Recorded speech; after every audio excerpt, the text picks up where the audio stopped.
अधिक मास महात्म्य कथासार चतुर्थ अध्याय द्रौपदीची पूर्वकथा दुर्वासाची उपकथा। तर श्रीकृष्ण धर्मराजाला म्हणाला, तुमची पत्नी गेल्या जन्मी मेधावी नावाच्या ब्राह्मणाची कन्या होती। ती 10 वर्षाची झाली। ती अतिशय सुंदर होती। तिचे मुख चंद्रासारखे सुंदर होते। सौंदर्याने जणू ती खानच होती। दुःखाची गोष्ट अशी की तिचा जन्म झाला तेव्हा तिची आई मरण पावली। त्यामुळे त्या मुलीचे संगोपन त्या ब्राह्मणानेच केले। पित्याचे तिच्यावर खूपच प्रेम होते। तिला चांगली समज आली तेव्हा त्याने तिला साहित्य, नीतिशास्त्र, व्यवहार, चातुर्य आणि इतर अनेक विद्या प्रेमाने शिकवल्या। ती जरा मोठी झाली तेव्हा तिच्या वयाच्या इतर ओळखीच्या मुलींचे विवाह झाले। काही मुलींना तर पुत्र झाले। ती मनात झुरू लागली, मी आता काय करू? माझे लग्न केव्हा होईल?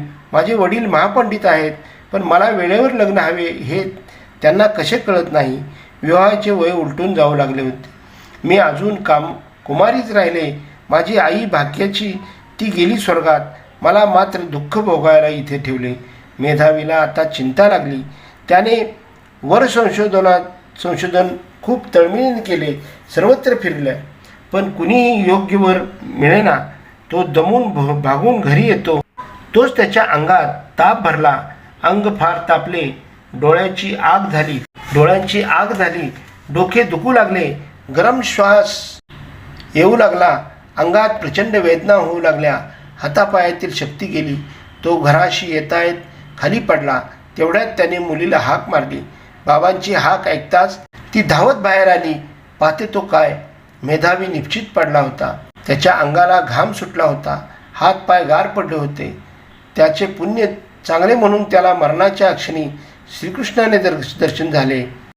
त्या आनंदकंद पुरुषोत्तमाचे नाव घेतच त्याने प्राण सोडले। विष्णूचे दूत आले, त्याला वैकुंठात घेऊन गेले।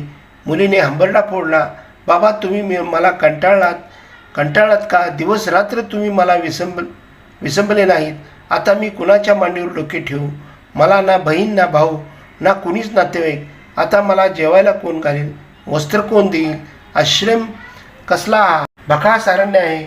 मी एकटी कशी राहू? माझ्या जिन्याला तर काय अर्थ आहे? बाबा लवकर परत या ना, माझं का नाहीतर मी प्राण देते। ती रडू लागली। घामाने अंग भिजले, अश्रूंनी आणखी भिजले। तिच्या रडण्याचा आवाज ऐकून जवळपास राहणाऱ्या ब्राह्मणांना आश्चर्य वाटले व ते धावत आले।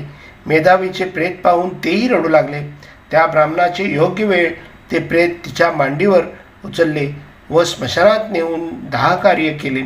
नदीत स्नान करून परत मेधावीच्या आश्रमात आले। मग ते आपापल्या घरी गेले। तिथे धैर्याने यथाशक्ती उत्तर कार्य केले। नंतर ती आश्रमात एकटीच राहिली।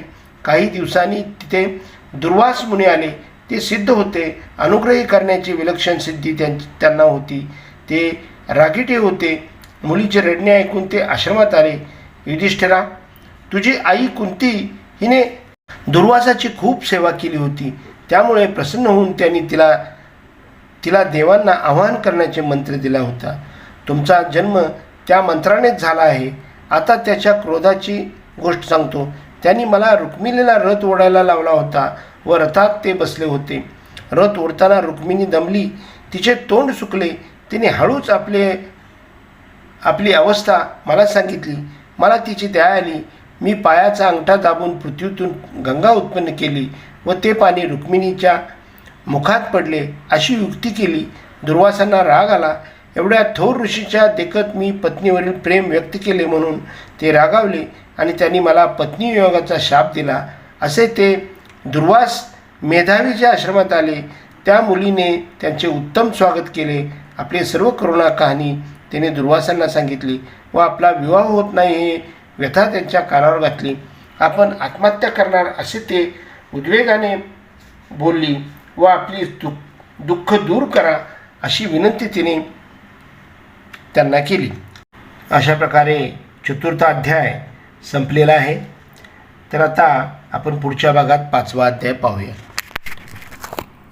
बोला कुंडलिक वरदेवहार विठ्ठल श्री ज्ञानदेव तुकाराम पंढरनाथ महाराज की जय। श्री ज्ञानेश्वर महाराज की जय। धन्यवाद धन्यवाद धन्यवाद।